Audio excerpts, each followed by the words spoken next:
Imagine standing in two temples separated by 5,000 years and 10,000 miles. In one, a Sumerian priest traces symbols into wet clay beneath the ziggurats of ancient Ur. In the other, an Aztec Tlamatini paints figures onto bark paper in the shadow of Tenochtitlan pyramids. They have never met. Their peoples will never meet. And yet when we place their sacred images side by side, something impossible stares back at us. 5 divine figures, 5 cosmic roles, 5 remarkably similar faces gazing across an ocean of time. Tonight we journey into one of history's most haunting questions. How did two civilizations who could not possibly have known each other describe the same gods? The darkness lifts slowly over a land that exists now only in fragments of clay and memory. And as the first pale light touches the eastern horizon, we find ourselves standing on the banks of the Euphrates River in the year 3000 before the Common Era. Take a moment to let your eyes adjust to this ancient world. The water moves slow and brown, carrying silt from distant mountains down toward the marshes where reeds grow thick and birds call in the early morning stillness. The air smells of river mud and cook fires, and the particular dusty sweetness that hangs over agricultural land in the hour before sunrise. Along the riverbank, fishermen are already pushing their reed boats into the shallows, their nets coiled in neat piles ready for the morning catch. These boats are made from bundled reeds lashed together with rope woven from palm fiber, and they have been built the same way for 1,000 years and will be built the same way for 1,000 more. The fishermen work in silence, communicating through gestures perfected across generations. Father teaching son, teaching grandson the same movements, the same techniques, the same patient waiting for the river to yield its gifts. Behind them, stretching back from the water, in orderly rows, the fields of barley and wheat shimmer silver-green in the growing light, the grain heavy on the stalk, nearly ready for harvest. Irrigation canals crisscross the landscape, carrying water from the river to fields that would otherwise be desert. These canals represent one of the great engineering achievements of the ancient world, a system so sophisticated that it allowed the Sumerians to grow enough food to support cities of tens of thousands of people in a land that receives less than 8 inches of rainfall per year. And rising above it, all dominating the flat plain, like an artificial mountain built by human hands and human devotion, stands the great Ziggura of Ur. The structure rises in massive terraced steps, each level smaller than the one below, creating a stairway to heaven some 70 feet tall, faced with mud brick that glows golden in the dawn light. The bricks were made from the same river mud that the fishermen push through each morning, mixed with straw and shaped in wooden molds and dried in the relentless Mesopotamian sun. Millions of bricks went into this structure. Generations of workers carried them up ramps and set them in place, and plastered them with bitumen to protect against the rare but devastating rains. At its summit, barely visible from the ground, a small temple sits, waiting for the god who dwells there, waiting for the priests who will climb those steep stairs to perform the morning rituals that have been performed every day for 1,000 years. This is Sumer. This is the place where civilization began. This is the land between 2 rivers where humanity first stopped wandering and decided to stay, where we first planted seeds and built walls and wrote our thoughts into wet clay so they might outlast us. The story of how this happened is one of the most remarkable in human history. For countless generations, our ancestors had lived as hunters and gatherers, following the herds and the seasons moving, always moving, never settling, never building anything meant to last. Life was precarious and short. A bad hunt meant starvation. A harsh winter meant death. Knowledge passed from parent to child through spoken words and demonstrated actions. And when a person died, their knowledge died with them unless they had found someone to teach. There was no writing. There were no permanent records. History existed only in memory, and memory fades with each generation. But here, in this strange fertile crescent of earth, where the rivers flooded each spring and left behind rich dark soil perfect for growing grain, here our ancestors tried something new. They planted seeds. Wild wheat and barley grew naturally in the hills surrounding the river valleys, and at some point someone noticed that the seeds from these grasses could be collected and planted intentionally. The first experiments must have been tentative. Plant a few seeds, wait, watch, see what grows. But the results were miraculous. From a handful of seeds came a field of grain. From a field of grain came enough food to last through the winter. And suddenly, everything changed. People who could grow their own food did not need to follow the herds. They could stay in one place. They could build permanent shelters. They could accumulate possessions beyond what they could carry on their backs. They could have more children because they had more food to feed them. And as populations grew and settlements expanded, something unprecedented emerged. Cities, actual cities with thousands of people living together, working together, worshipping together. The Sumerians did not invent agriculture. That happened earlier in the hills to the north. But they perfected it. They developed irrigation systems that allowed farming in the desert. They invented the plow, which multiplied the amount of land a single farmer could cultivate. They domesticated animals for labor and food and wool. And with the surplus that these innovations produced, they built the first urban civilization the world had ever seen. The achievements of these people are so foundational to everything that came after that we sometimes forget how revolutionary they were. The Sumerians invented writing. Not just any writing, but cuneiform, that distinctive wedge-shaped script pressed into wet clay with a reed stylus. The system began as simple pictographs, pictures representing objects or ideas. A picture of a head meant head. A picture of water meant water. But over centuries, the system evolved, becoming more abstract, more flexible, capable of recording not just nouns, but verbs and adjectives, and the complex grammatical structures of human language. For the first time in human history, thoughts could be recorded and preserved and passed down across generations without relying on memory alone. A priest could write a hymn, and that hymn would exist unchanged 1,000 years later. A merchant could record a transaction, and that record would settle disputes long after both parties had died. A king could proclaim laws, and those laws would bind his successors. Writing changed everything. It made history possible. It made science possible. It made literature and philosophy and all the accumulated wisdom of human civilization possible. And the Sumerians gave it to us.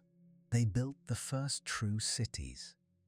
And Uruk and Eridu and Nippur and Lagash, cities with populations of tens of thousands, cities with walls and gates and guards, cities with temples and palaces and marketplaces, cities with bureaucracies that recorded taxes and distributed rations and managed the complex logistics of urban life.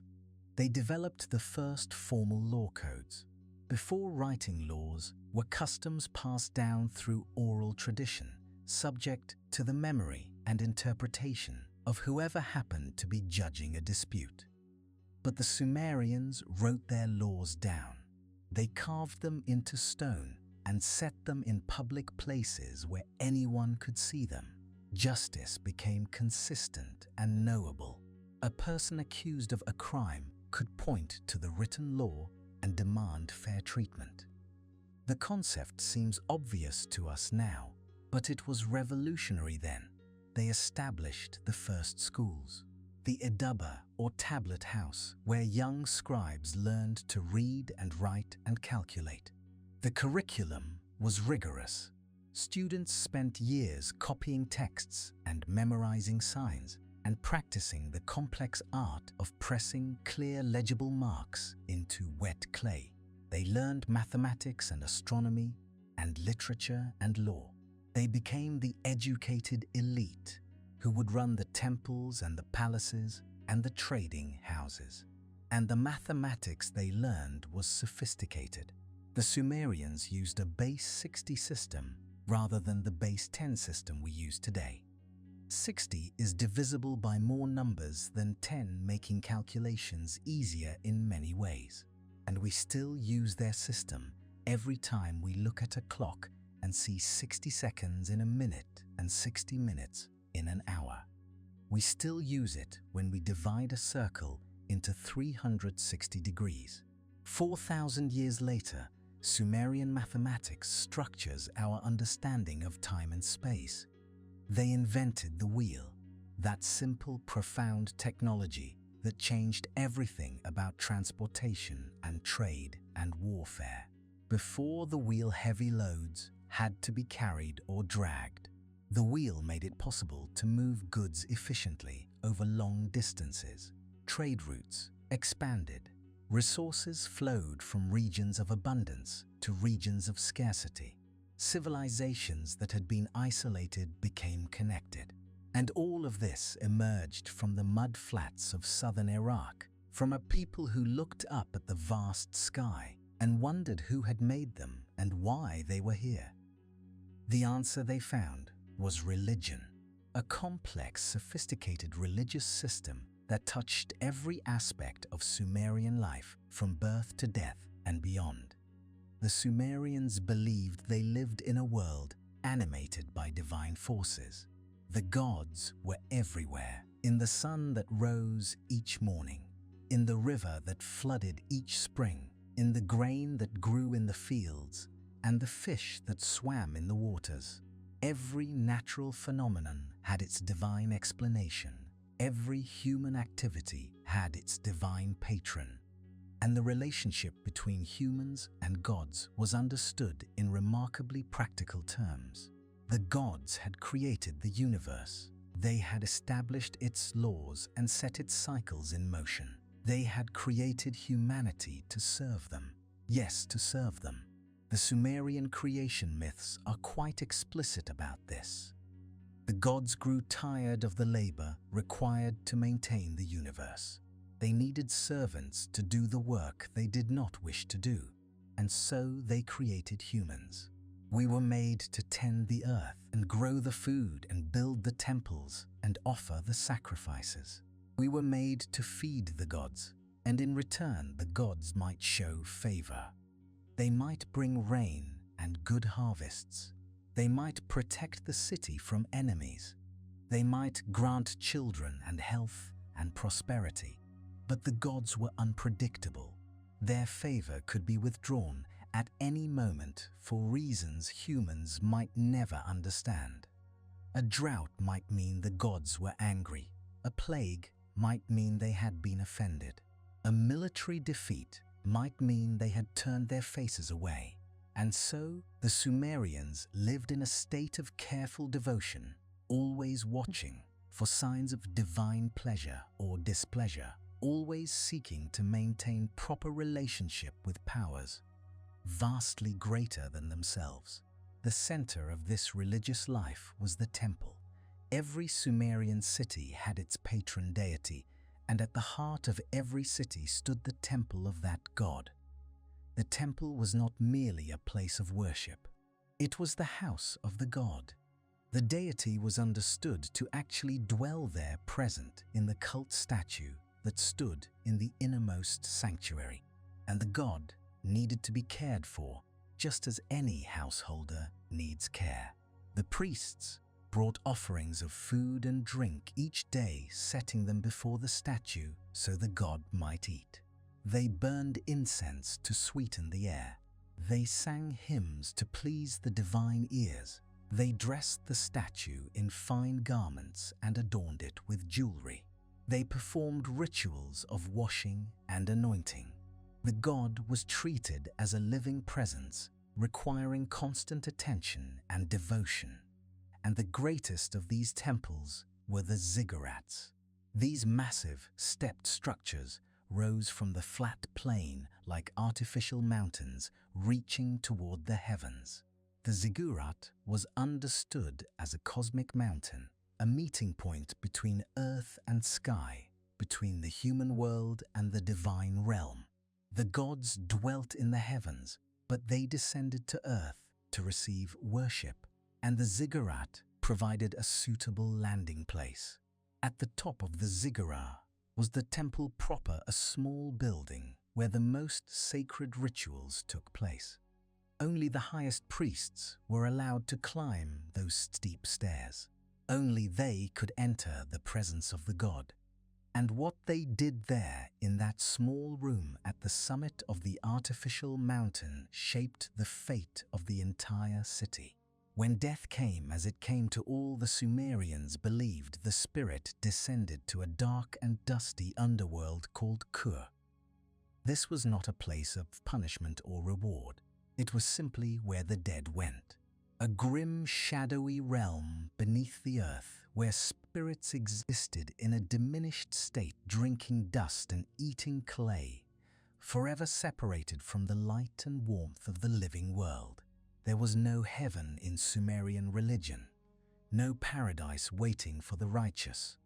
The best a person could hope for was to be remembered by the living, to receive offerings at their grave, to maintain some connection to the world they had left behind. This bleak afterlife made the pleasures and achievements of this life all the more precious.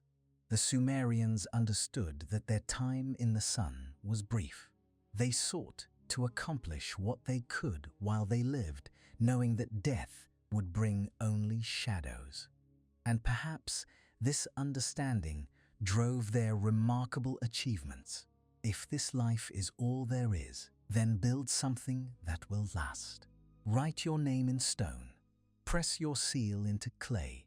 Leave some mark that future generations will find and remember. The gods themselves were understood as enlarged, immortal versions of human beings. They had families and rivalries, and loves and hatreds. They quarreled and reconciled. They created and destroyed. They fell in love and grew jealous and took revenge.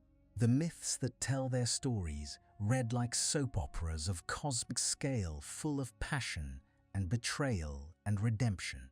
And the Sumerians recorded these stories in hymns and epics that we can still read today, pressing our eyes close to clay tablets inscribed 4,000 years ago. The literature that survived is extraordinary. The Epic of Gilgamesh tells the story of a king who sought immortality and learned to accept his mortality. The Descent of Inanna tells of a goddess who journeyed to the underworld and returned transformed.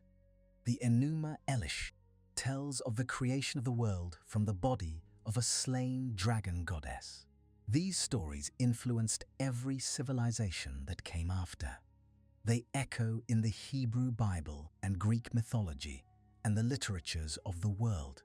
And among the many gods whose stories fill these ancient texts, 5 will concern us particularly in our journey tonight. 5 divine figures whose forms and functions will echo strangely across time and space. 5 gods who we will come to know intimately before we are done. The first of these gods is Enki, and he is perhaps the most beloved deity in the Sumerian pantheon.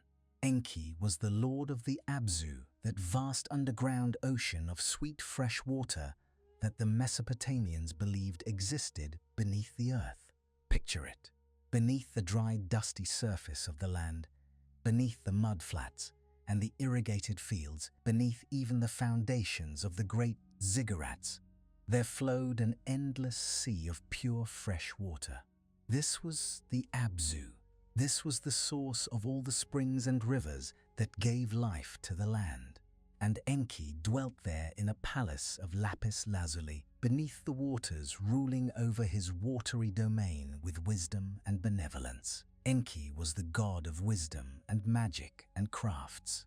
He was the deity who understood the secret workings of the universe, who knew the incantations that could heal the sick and the rituals that could ward off evil.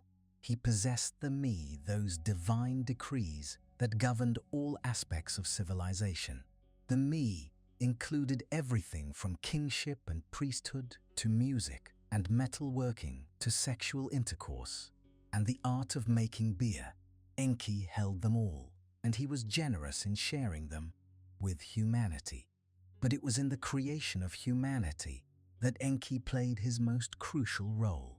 The myths tell us that the gods grew weary of the labor required to maintain the universe. They needed workers to do the tasks they found tedious. And so a council of gods decided to create human beings. But how? What material should be used? What process should be followed? It was Enki who provided the answer. He instructed the mother goddess to mix clay with the blood of a slain god. The clay would provide the physical form.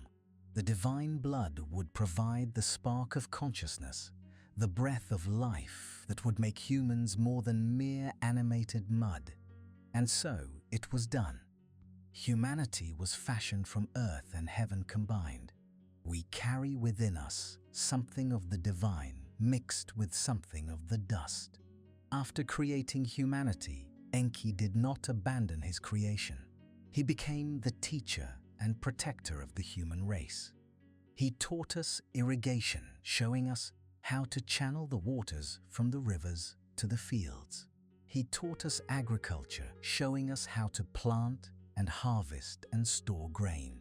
He gave us the arts of writing and mathematics and astronomy and medicine.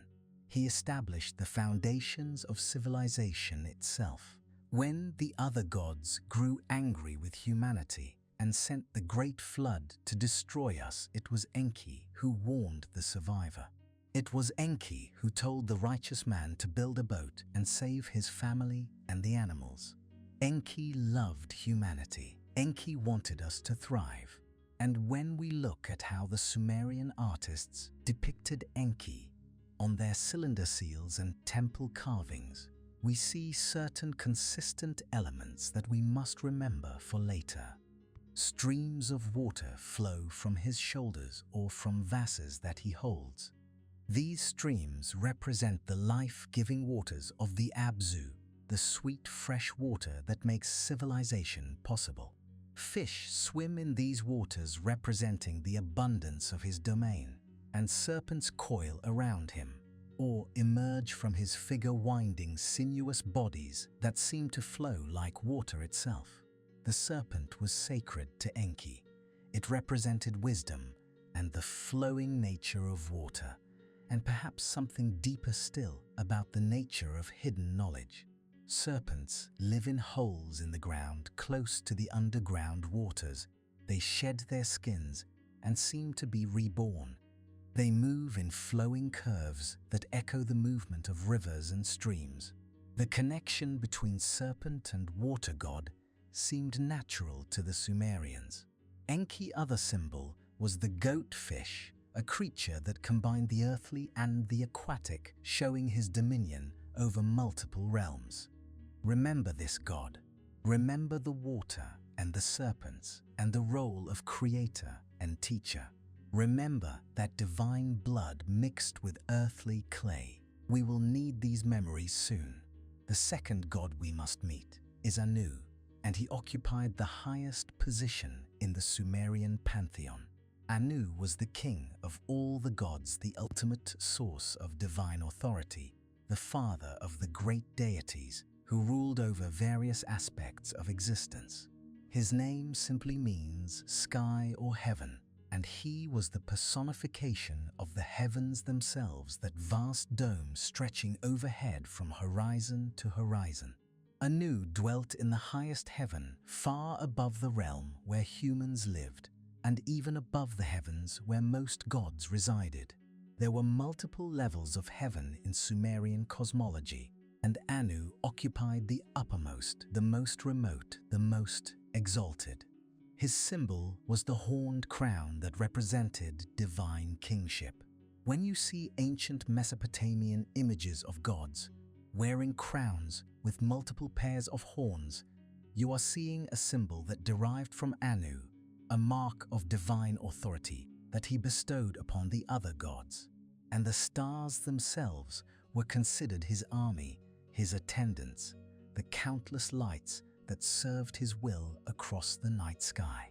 When the Sumerians looked up at the stars, they saw not random points of light, but the host of heaven marshaled in service to the Sky Father.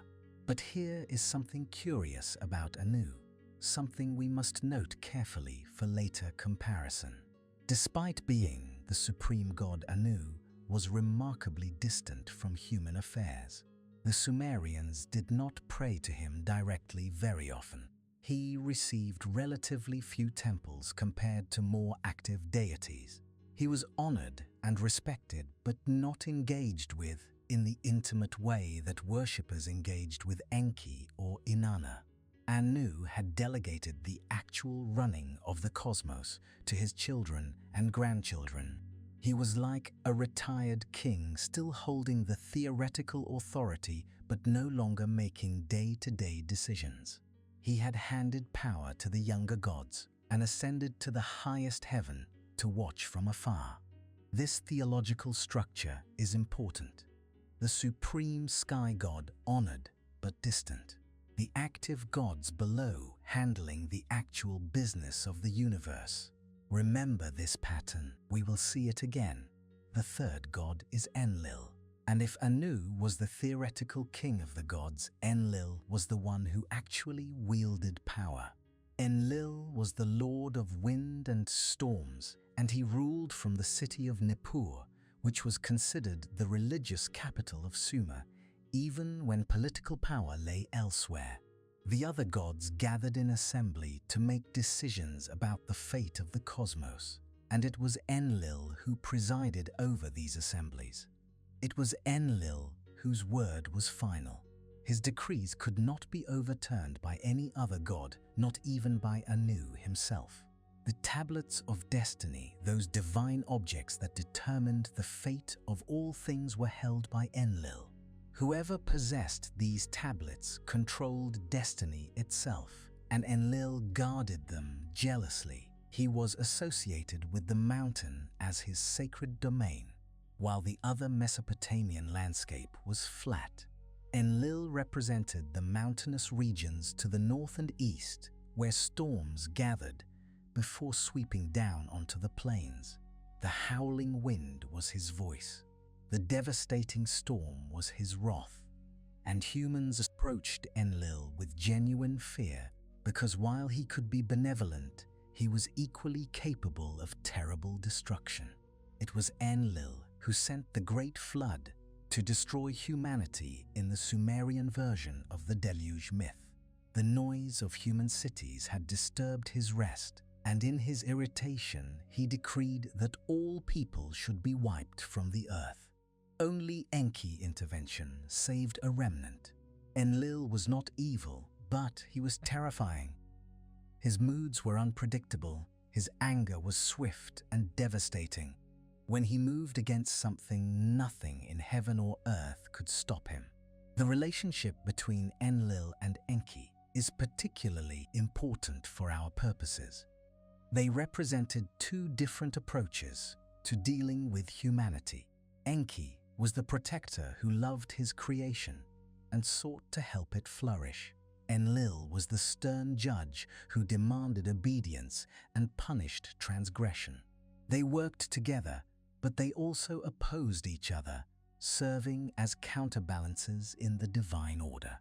This rivalry between the wisdom god and the storm god between the teacher and the judge would echo in another pantheon far away.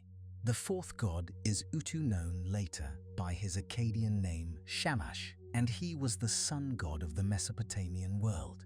Every morning, Utu emerged from the mountains in the east, passing through gates opened by divine doorkeepers. He traveled across the sky in a chariot of fire, observing everything that happened beneath his light. Every evening, he descended into the mountains in the west, passing through another set of gates into the underworld, where he traveled through the night to emerge again at dawn. His journey was endless, and his vision was complete. Nothing could be hidden from Shamash, because his rays penetrated every shadow, every secret place, every dark corner where wrongdoing might try to hide. And so he became the god of justice and truth, the all-seeing eye of heaven who observed the deeds of gods and humans alike. When people had been wronged, they appealed to Shamash. When disputes needed resolution, they invoked his name. He was the divine judge who weighed actions and rendered verdicts that none could appeal. In the famous law code of Hammurabi, the great Babylonian king is shown receiving the laws from Shamash. The image depicts the sun god seated on his throne, handing the symbols of authority to the king who stands before him. The message is clear. True justice flows from the sun god who sees all. Human kings merely administer the laws that come from divine wisdom. And when we look at the artistic representations of Shamash, something remarkable appears. Rays of light emanate from his shoulders, streaming outward to illuminate the world. These rays are depicted as actual lines extending from behind his body, reaching out in all directions like the beams of the sun itself. His face is often shown as a disk, the solar circle, that represents his radiant presence. He rises between two mountains at dawn, those same mountains that mark the edge of the world. The iconography is consistent and distinctive. The sun god, with emanating rays, the disk, face the association with justice and judgment. Hold this image in your mind. We will see it again in a place where it should not exist. The fifth and final Sumerian god we must meet is Inanna, known later by her Akkadian name Ishtar, and she was perhaps the most complex deity in the Mesopotamian pantheon. Inanna was the goddess of love and beauty and sexuality. She was the patroness of desire and passion, the one who ruled over the forces of attraction that bring beings together. Young lovers invoked her name. Prostitutes claimed her as their protector. The power of sexual desire that drives so much of human behavior was understood as her domain. But Inanna was also a goddess of war. This combination seems strange to modern sensibilities, but to the Sumerians it made perfect sense. Both love and war involve passion and intensity. Both involve the pursuit of what one desires regardless of obstacles. Both can bring ecstasy and destruction in equal measure. Inanna led armies into battle and gloried in combat. She was fierce and terrible and beautiful, and she was associated with the planet Venus, that bright wandering star that appears both as the morning star before dawn and as the evening star after sunset. Venus is the brightest object in the night sky after the moon, and its behavior is distinctive. It appears to oscillate from one side of the sun to the other, never straying far from the horizon, always associated with dawn or dusk. The Mesopotamians noticed this pattern and connected Venus to Inanna, the goddess who was equally at home in light and darkness, equally powerful at dusk and dawn. Her symbol was the eight-pointed star, the star of Ishtar that represented Venus in the Mesopotamian sky. You can see this symbol on countless cylinder seals and temple carvings, a distinctive rosette that marked the presence of the goddess, and one of her most famous myths tells of her descent to the underworld. Inanna decided to visit her sister Ereshkigal, the queen of the dead. She dressed in her finest garments and adorned herself with the 7 Mi, the divine decrees of her power. But at each of the 7 gates of the underworld, she was forced to remove one item of clothing, one piece of her divine authority, until she stood naked and powerless before her sister throne. Ereshkigal killed her and hung her corpse on a hook. For 3 days and 3 nights, Inanna was dead, but her faithful servant sought help from Enki, who created beings to rescue her. Inanna was resurrected and returned to the world of the living, transformed by her experience. The goddess who descended into death and rose again. The deity associated with Venus, the star that disappears below the horizon and reappears. The symbolism is profound, and it would echo in religious traditions for millennia to come. These are our 5 Sumerian gods. Enki, the wise serpent lord of waters, who created humanity and taught civilization. Anu, the distant sky father dwelling in the highest heaven. Enlil, the fearsome storm god who controls fate and rivals the wisdom deity.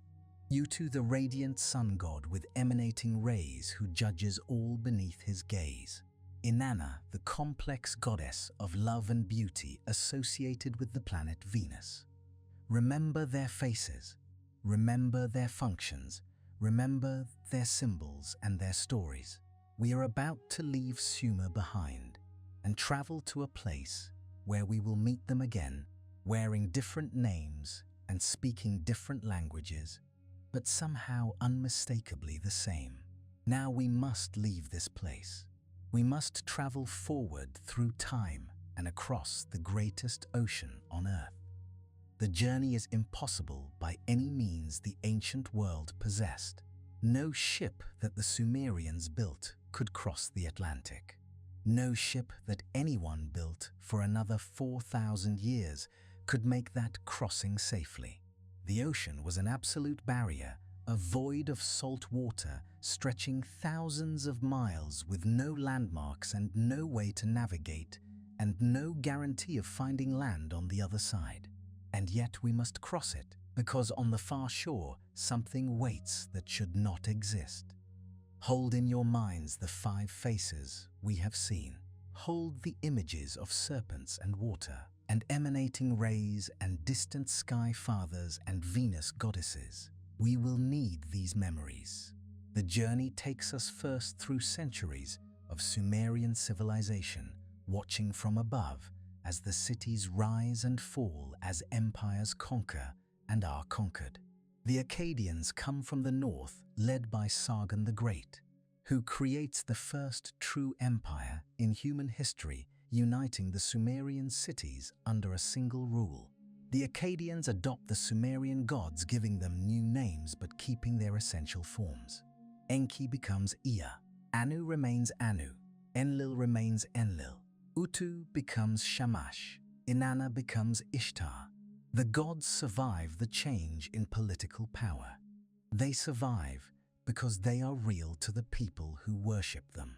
They survive because the stories and the rituals have been written down and can be passed unchanged from generation to generation. We watch the Akkadian Empire fall and the Sumerian cities briefly regain their independence during the 3rd dynasty of Ur. We watch that dynasty fall to invaders from the east. We watch Babylon rise to prominence and its king Hammurabi create his famous law code. We watch the Babylonians fall to the Kassites and the Kassites fall to the Assyrians. We watch the great library of Nineveh accumulate thousands of tablets, preserving the ancient literature for future ages. We watch the Assyrian Empire collapse in fire and blood. We watch Babylon rise again under Nebuchadnezzar, who builds the Hanging Gardens and destroys the temple in Jerusalem. We watch Babylon fall to the Persians, and the Persians fall to Alexander, and the Greek generals divide the East among themselves. Through all of this, the old gods persist. Their temples are rebuilt. Their rituals continue. Their stories are copied and recopied by scribes who believe they are preserving sacred truth. But slowly over centuries, the old religion fades. New gods arrive from the West and East. Christianity spreads through the Roman Empire. Islam sweeps across the Middle East. The last cuneiform tablets are inscribed sometime in the 1st century of the Common Era, and then the script is forgotten. The temples crumble. The ziggurats collapse into mounds of mud brick, indistinguishable from natural hills. The clay tablets lie buried beneath the sand, waiting for archaeologists who will not arrive for another 2,000 years. And still we travel forward through the rise and fall of empires, watching the centuries accumulate, watching the world transform. We travel forward to a time when no one remembers Enki or Anu or Enlil, when the cylinder seals lie 20 feet beneath the desert surface, when the gods of Sumer are less than legends, they are simply forgotten. And as we travel forward, we also travel west. We cross the deserts of Arabia and the mountains of North Africa. We reach the coast where the Mediterranean meets the Atlantic, and we continue westward across open water. Below us, the ocean stretches to every horizon, unbroken by land, unmarked by ship or sail. This is the barrier that separates worlds. This is the void that makes contact impossible. The Atlantic Ocean is vast and featureless and deadly to anyone who attempts to cross it without the technology that will not be invented for centuries. No ancient ship could survive this crossing. The currents and the storms and the sheer distance would destroy any vessel the ancient world could build. And yet we continue west, holding our breath as the blue expanse stretches on and on. Days pass, weeks, the sun rises and sets over empty water, and then at last a smudge appears on the horizon. Land. The coast of a new world that the old world will not discover for thousands of years. We descend through clouds toward a high valley ringed by volcanic mountains. The air is thin here, 7,000 feet above sea level, and cool even in the tropical latitudes. Forests of pine and oak cover the mountain slopes, giving way to cultivated terraces as we approach the valley floor. And there, in the center of the valley, we see something that stops our breath. A lake, a great shimmering lake covering hundreds of square miles, reflecting the snow-capped peaks of the volcanoes. And rising from an island in the center of that lake, a city of pyramids and temples and palaces, a city of canals and causeways and floating gardens, a city of 200,000 souls. Tenochtitlan, the heart of the Aztec Empire. We have arrived. The first thing the Spanish conquistadors noticed when they came down from the mountains and saw Tenochtitlan spread across the lake was that it seemed impossible. The soldier Bernal Diaz del Castillo, who was there and who wrote about it later, said that his companions asked whether the things they saw were not a dream. Some of them wondered if they had wandered into an enchantment, a vision from the romances they had read as children, and we can forgive them their astonishment because Tenochtitlan was genuinely extraordinary. The city rose from an island in the middle of Lake Texcoco, connected to the mainland by 3 great causeways. These causeways were engineering marvels in themselves. Built from stone and rubble and timber, they stretched for miles across the shallow lake, wide enough for 8 horsemen to ride abreast. At intervals, they were interrupted by bridges that could be removed to defend the city against attack, or raised to allow canoes to pass beneath. The causeways carried fresh water in aqueducts that ran alongside them, channeling spring water from the mainland mountains to supply the city needs. And at the end of each causeway rose massive gatehouses where guards watched for enemies and merchants paid their tolls. Once inside the city, the visitor found themselves in an urban landscape unlike anything in Europe. Canals crisscrossed the city, carrying a constant flow of canoes. These were the streets of Tenochtitlan. Thousands of canoes moved through them each day, transporting goods and people in an endless circulation. The canoes were carved from single logs and paddled by skilled boatmen who knew every channel and shortcut in the watery maze. Along the canals rose houses and temples and palaces built from stone and adobe, plastered white and painted in brilliant colors. The Aztec loved color.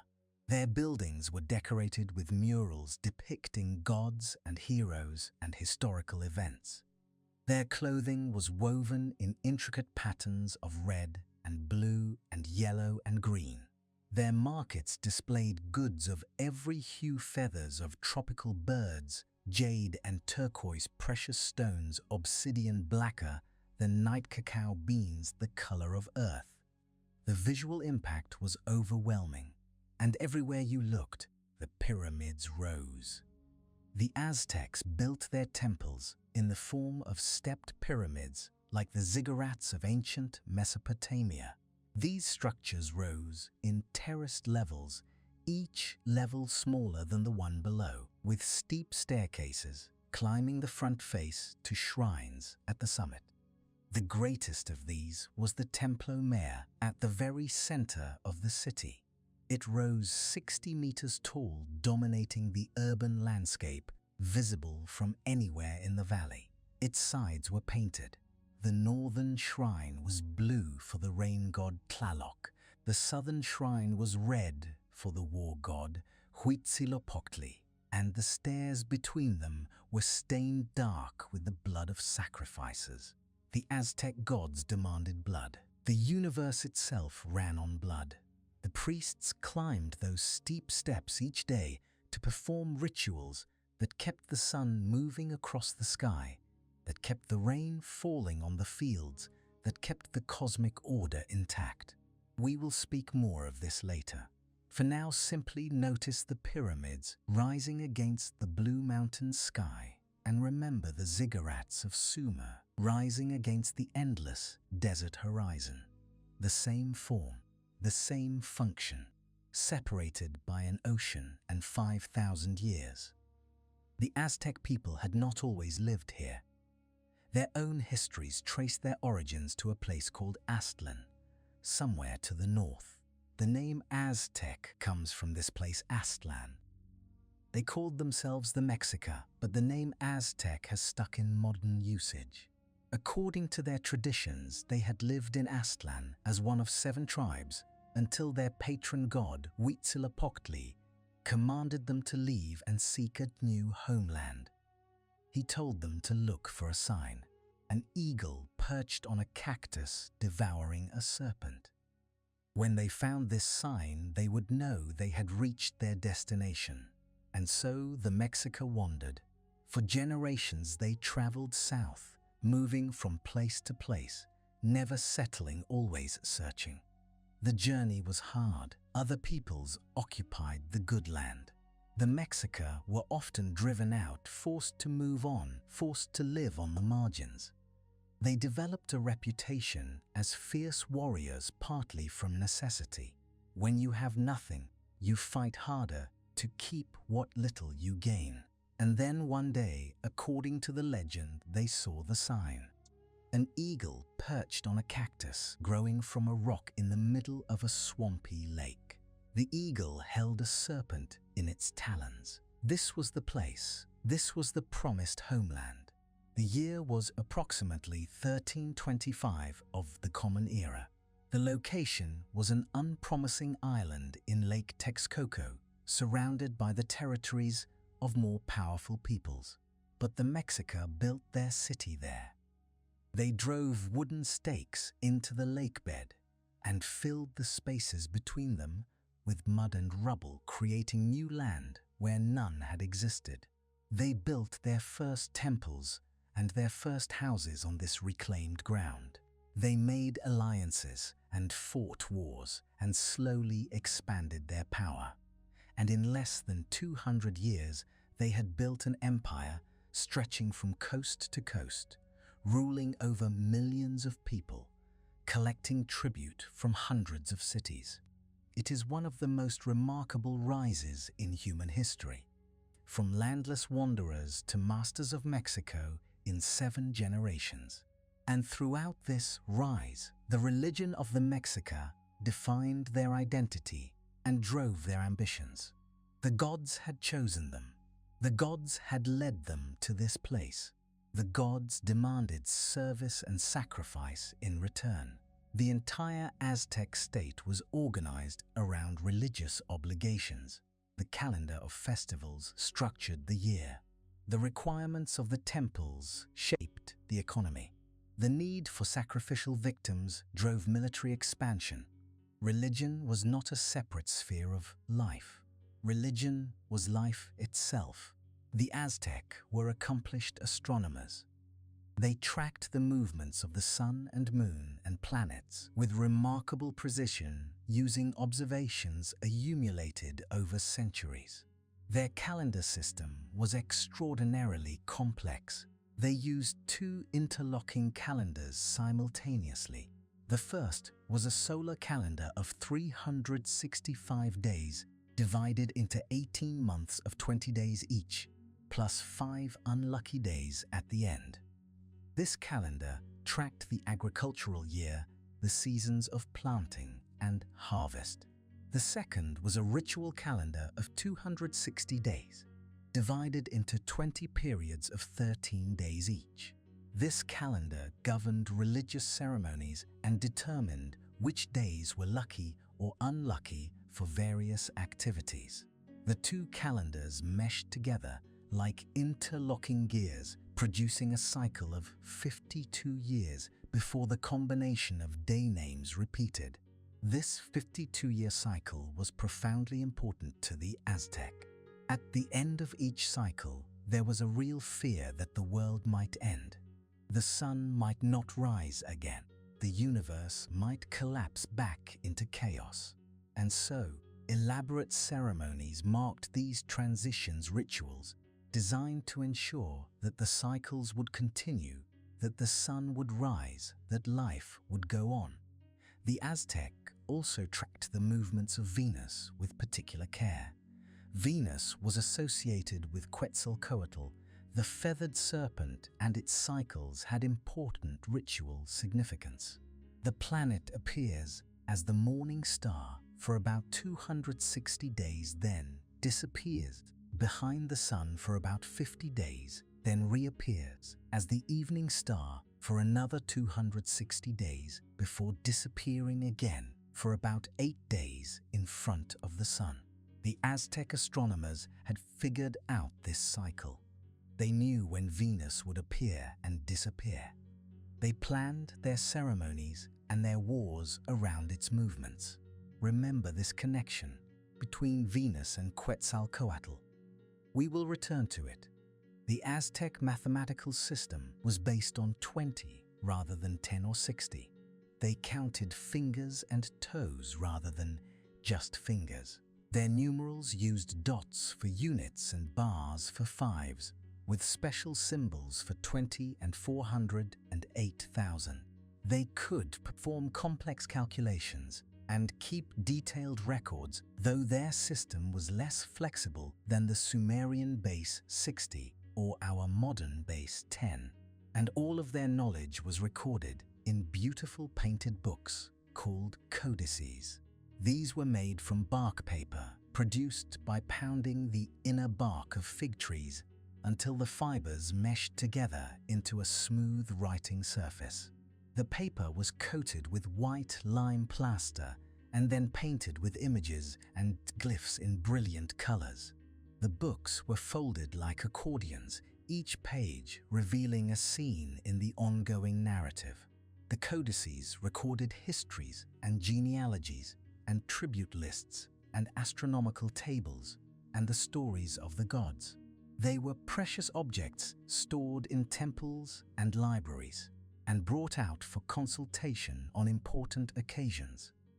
Most of them were burned by the Spanish, who saw them as works of the devil, but a few survived hidden by loyal priests or collected by curious friars, and these survivors give us our window into the Aztec religious imagination.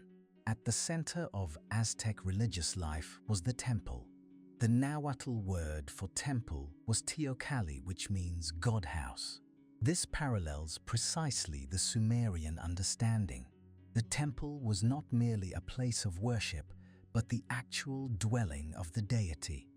The god lived there, present in the cult statue that stood in the sanctuary. And the god needed to be cared for, fed and clothed and honored, just as the Sumerian gods needed care. But the Aztec took this concept further than the Sumerians ever had.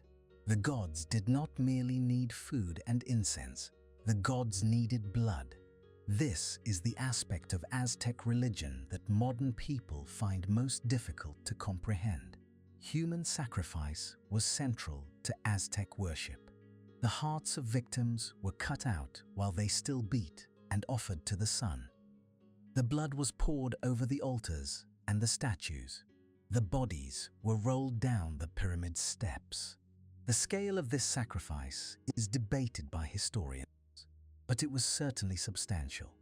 Thousands of victims died each year in Tenochtitlan alone, and we must try to understand why. The Aztec cosmos was a dangerous and unstable place. The universe had been created and destroyed 4 times before. Each previous age or sun had ended in cataclysm. The first sun was destroyed when jaguars devoured the world. The second sun was destroyed by hurricane winds. The third sun was destroyed by fiery rain. The fourth sun was destroyed by flood. And the current 5th sun would also end someday, destroyed by earthquakes, when the stars themselves came down to devour humanity. This was not mythology in the modern sense of entertaining stories. This was reality as the Aztec understood it. The universe was temporary. The sun was weakening day by day. Only through constant sacrifice could the inevitable end be delayed. The gods had sacrificed themselves to create the world. They had bled themselves into existence. And now humans owed a debt that could only be repaid in kind. Blood for blood, life for life, the heart offered up to feed the hungry sun. This was not cruelty as we might understand it. This was cosmic maintenance. This was keeping the universe running for another day. The priests who climbed those blood-stained steps believed they were saving the world. The victims who went to their deaths believed they were serving a purpose greater than themselves. We do not have to approve of this practice to understand that it was coherent within its own framework. And when we examine what the Aztec believed about death, we see further differences from the Sumerian worldview. The Aztec did not believe in a single afterlife destination. Where you went depended on how you died. Warriors who fell in battle accompanied the sun on its journey across the sky, serving as its retinue for 4 years before being transformed into hummingbirds and butterflies. Women who died in childbirth also accompanied the sun, honored as warriors who had died fighting, to bring new life into the world. Those who drowned or were struck by lightning went to Tlalocan, the paradise realm of the rain god, a place of eternal springtime and abundant food. And most people, those who died ordinary deaths, traveled to Mictlan, the realm of the dead. This was a journey of 4 years through 9 challenging levels, each presenting obstacles that the soul had to overcome. The destination was not punishment or reward, but simply the place where most souls ended up. The dead needed offerings from the living to help them on their journey, grave goods and food, and prayers that would ease their passage through the levels of the underworld. The festival we now call Dia de los Muertos, Day of the Dead, traces its roots to these ancient beliefs, the understanding that the dead need to be remembered and fed and honored by those they left behind. Now, we must enter the temple. We must climb the steep steps of the Templo Mayor in the footsteps of priests who have been dead for 5 centuries. The stairs are steep, deliberately so. Each step is narrow and high, forcing the climber to lean forward, hands nearly touching the stone. This was intentional. Those who approached the gods should approach humbly, head bowed, body straining upward. And as we climb, we see the carvings on the balustrades, serpents with open jaws, gods with fierce faces, skulls and crossbones, symbols of death and divine power. The paint is still fresh in this imagined past, brilliant reds and blues and greens that make the stone come alive. Incense smoke drifts down from the summit, carrying the scent of copal, that sacred resin the Aztec burned in enormous quantities to please the gods. We reach the top and pause to catch our breath at this altitude, and we turn and look over the city spread below us. The canals glittering in the morning light, the white plastered buildings, the green floating gardens, the mountains rising purple in the distance. The priests called Tlamatanim, those who know things, are already at work. They wear black robes, and their hair is long and matted with the blood of previous sacrifices. Their faces are painted with sacred symbols, black stripes and red dots, that identify their order and their rank. They are learned men who have spent years in rigorous training. They have memorized the sacred books, the hymns, the prayers, the complex calendar calculations. They can recite the histories of the gods and the prophecies of the future. They understand the mathematics of the heavens and the ritual requirements of each festival. They are astronomers and theologians, and historians and healers. The word Tlamatini means one who knows things, and they know more than almost anyone else in their society. The incense burns in clay braziers, filling the sanctuary with fragrant smoke. The offerings have been laid out on the altar, flowers and food and precious objects. And on the walls, painted in colors that still glow after all these centuries, we see them. The gods of the Aztec pantheon, the divine figures who rule this civilization. And as our eyes adjust to the dim interior light, we begin to see faces we have seen before. There on the temple wall, painted in greens and blues and golds, is a great serpent covered in feathers. His body undulates across the painted surface, coiling and flowing in curves that suggest movement even in stillness. His feathers are those of the Quetzal bird, the most precious bird in Mesoamerica, whose iridescent green plumes were worth more than gold. His eyes are bright with intelligence, and his mouth is open as if speaking words of wisdom to those who can hear. This is Quetzalcoatl, the feathered serpent, the god of wind and wisdom and learning, and even the name should make us pause. Quetzalcoatl combines 2 Nahuatl words, Quetzal referring to the Quetzal bird with its precious feathers, and Coatl meaning serpent, the feathered serpent.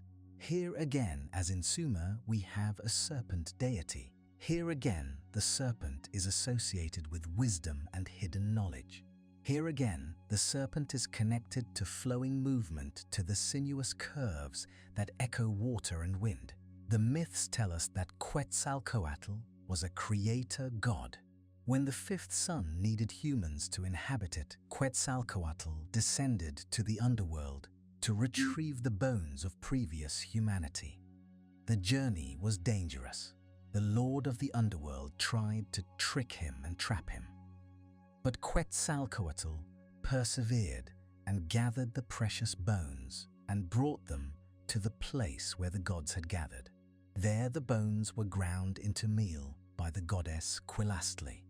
And then Quetzalcoatl did what the gods had done at the beginning of time. He bled himself. He pierced his flesh and let his blood fall upon the bone meal. And from that mixture of earthly remains and divine blood, the current race of humans emerged. We carry within us the bones of those who came before and the blood of the gods. We are made of earth and heaven combined, just as the Sumerians believed, just as Enki taught when he mixed clay with divine blood to fashion the first humans. The parallel is so precise that it demands attention. After creating humanity, Quetzalcoatl became their teacher. He brought them the calendar that allowed them to track the seasons and plan their ceremonies. He taught them astronomy and the movements of the heavenly bodies. He showed them how to cultivate maize, that sacred crop that sustained all of Mesoamerican civilization. He gave them the arts and crafts that elevated human life above mere survival. He was the god of learning and civilization, the deity who wanted humanity to flourish, who shared divine knowledge with his creation. In this too, he parallels Enki perfectly, the creator who becomes the teacher, the god who loves humanity and helps them grow. And there is more. Quetzalcoatl was associated with the planet Venus. He was the morning star who rose before the sun, bringing light to the darkness before dawn. His appearances and disappearances were tracked carefully by the priests who saw in the movements of Venus the movements of their god. Now remember Inanna, the Sumerian goddess who was also associated with Venus. The parallels are not exact here. Inanna was female and a goddess of love, while Quetzalcoatl is male and a god of wisdom. But the Venus connection links them across the millennia. And both deities have myths involving descent to the underworld and transformation through contact with death. Quetzalcoatl journeyed to Mictlan for the bones of the dead. Inanna descended to the underworld to visit her sister and was killed and resurrected. The theme of the deity who goes to the land of the dead and returns transformed appears in both traditions. Hold these parallels in your mind. Hold the image of the feathered serpent beside the image of Enki with his coiling serpents and flowing waters. Hold the creation stories that involve divine blood mixed with earthly material. Hold the role of civilizing teacher who lifts humanity from ignorance. We have only begun to see what the Aztec temple contains. The next figure on the temple wall is harder to see because it is more abstract. This is Ometeotl, the god of duality, the supreme creator, who dwells in Omeocan, the place of duality in the 13th and highest heaven. Ometeotl is sometimes depicted as two figures, male and female, intertwined, but more often is represented through symbols that suggest unity and multiplicity simultaneously. The name itself tells us something important. Om means two in Nahuatl. Teotl means god or divine power. Ometeotl is the two god, the dual divinity, who contains within a single being the principles of male and female light and dark creation and destruction that together generate all existence. From Ometeotl came the other gods. The four Tezcatlipoca, who stand at the four corners of the world, each associated with a cardinal direction and a color and a set of attributes. These are children of Ometeotl, emanations of the primordial dual deity, and from the actions of these four children came everything else in the cosmos. Ometeotl is thus the ultimate source, the origin, before origins the power behind all other powers. But here is what we must notice carefully. Ometeotl received no direct worship. There were no temples dedicated to this highest god. No priests served Ometeotl specifically. The Aztec people directed their prayers and sacrifices to the more active gods below, to Quetzalcoatl and Tezcatlipoca and Huitzilopochtli and Tlaloc. These were the gods who intervened in human affairs, who answered prayers, who demanded offerings. Ometeotl remained in the 13th heaven, distant and unreachable, the acknowledged source of everything, but not a deity one engaged with personally. Now remember Anu in Sumer, the Sky Father enthroned in the highest heaven, the king of the gods from whom all authority derived, the deity who was honored but rarely worshipped directly, the god who had delegated the running of the cosmos to younger, more active deities. The structural parallel is exact. The supreme creator dwelling in the highest heaven, distant from human worship, while more active gods handle the business of the universe. This is not a universal pattern. Many religions place their supreme deity at the center of worship. The God of Judaism, Christianity, and Islam is the supreme creator and also the primary focus of religious devotion. But in both Sumer and among the Aztecs, we find this curious pattern of the retired creator, the god who made everything and then stepped back to let others take over.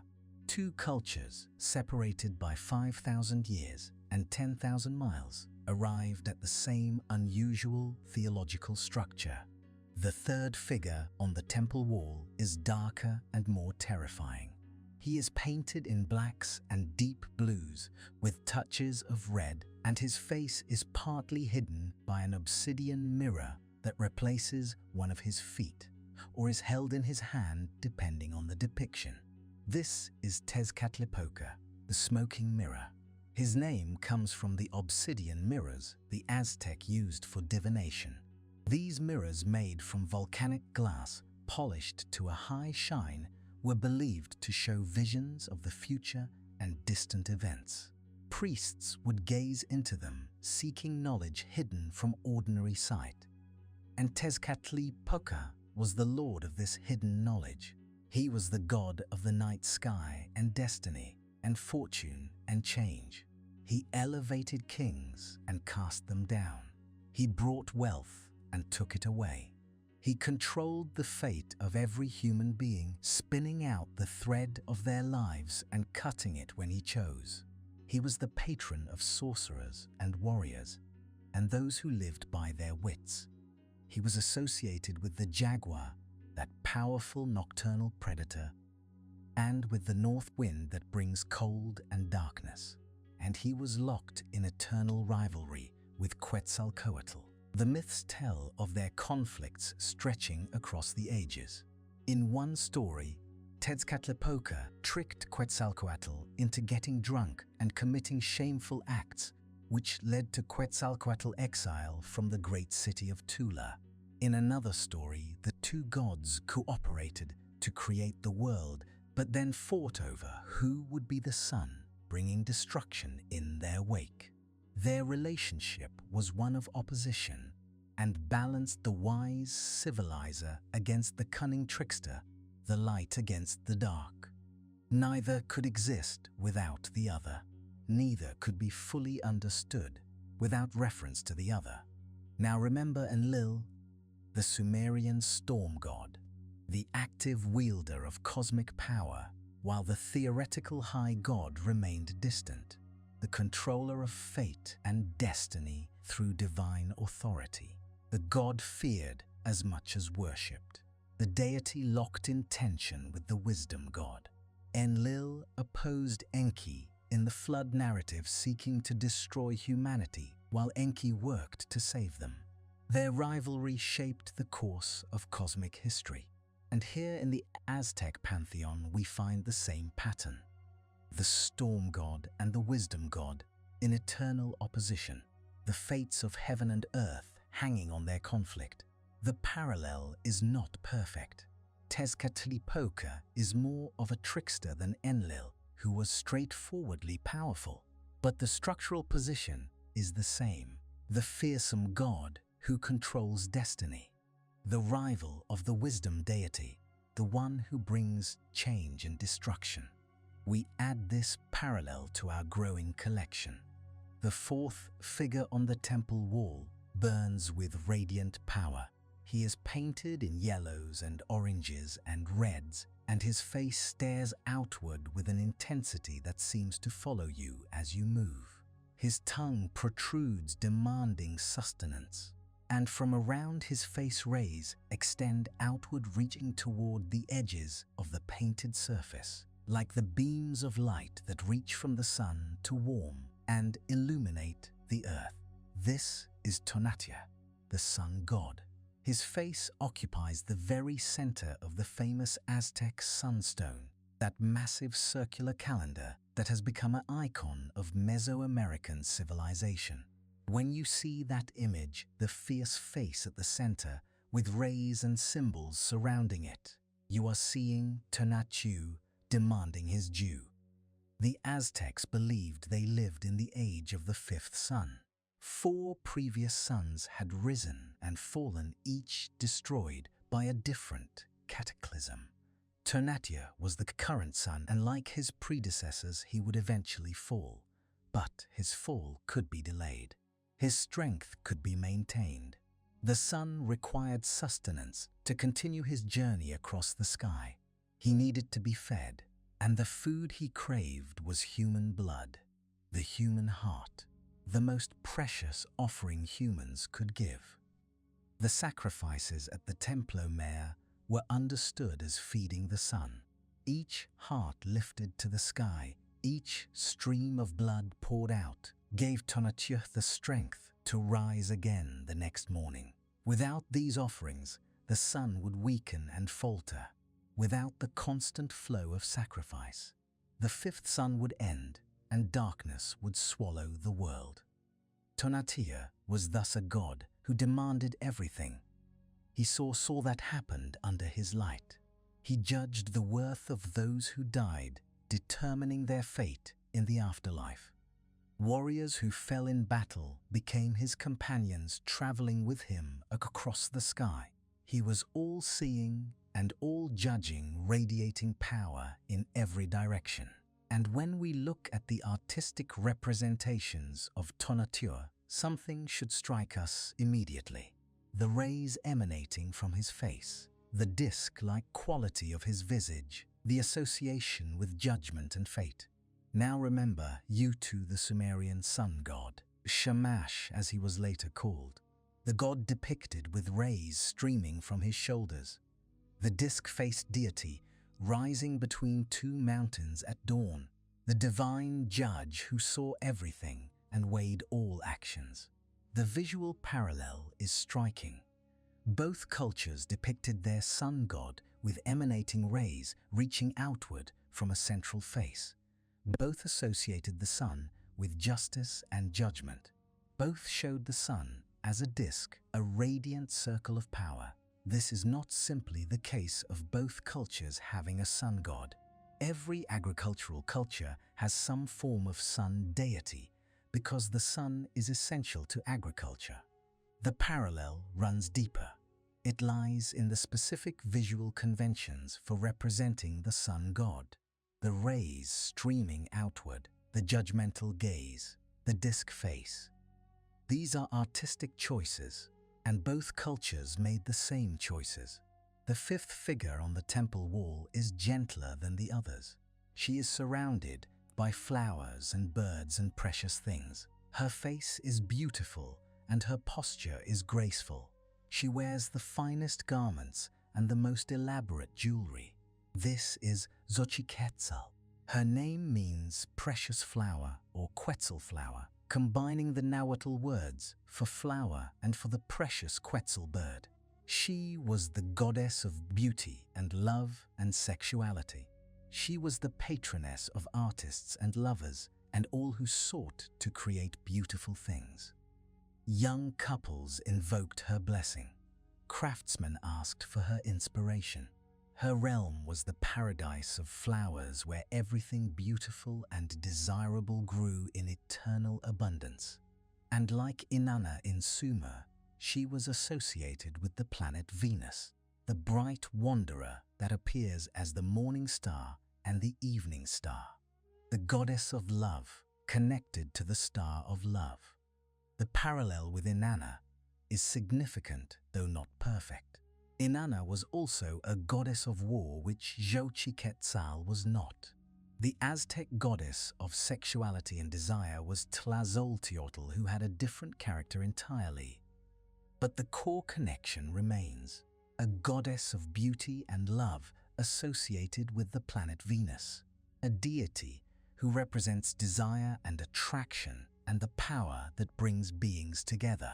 And there is another Aztec goddess we should mention in this context, Coatlicue, the serpent-skirted goddess, who was the mother of the gods and the earth itself. Her statue, which survives in Mexico City, shows her with a skirt of writhing serpents and a necklace of human hearts. She is fearsome and maternal, simultaneously creative and destructive. She echoes some aspects of Inanna's complex character, the goddess, who was both lover and warrior, both beautiful and terrible. The Aztec distributed the aspects that Inanna combined across multiple goddesses, but the themes remain the same. Venus, beauty, desire, transformation, death and rebirth, the eternal feminine divine that appears in both pantheons wearing different masks, but revealing the same face beneath. Now we must do what scholars have done for more than a century. We must place the images side by side and look honestly at what we see. Imagine a long table in a museum archive, somewhere quiet and cool, with good lighting and no distractions. On one side of the table lie the Sumerian cylinder seals pulled from the sands of Iraq. They are small objects, most of them no larger than a human thumb, carved from stone in intricate detail. The images they bear were pressed into wet clay 4,000 years ago, and the clay tablets that received those impressions have been dug from ruins across Mesopotamia. On the other side of the table lie photographs of the Aztec codices. These painted books survived the conquest in fragments and copies. The images are vivid, still bright with color despite the centuries. Between the cylinder seals and the codex photographs, the gap is absolute. There is no chain of transmission. No lost library connects them. No forgotten voyage carried images from one shore to the other. And yet, the archaeologist sits at the table and arranges the images and begins to compare.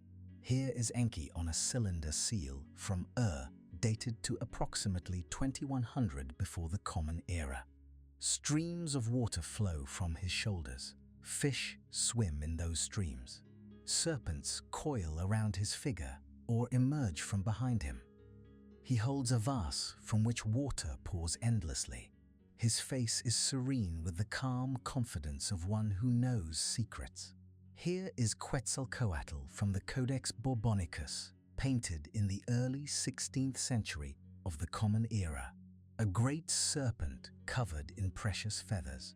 His body flows in undulating curves across the page. His eyes are bright with intelligence. His association with wind and breath suggests flowing movement. Both serpent deities, both gods of wisdom, both creators who mixed divine blood with earthly material to form humanity. Both teachers of civilization who lifted humans from ignorance.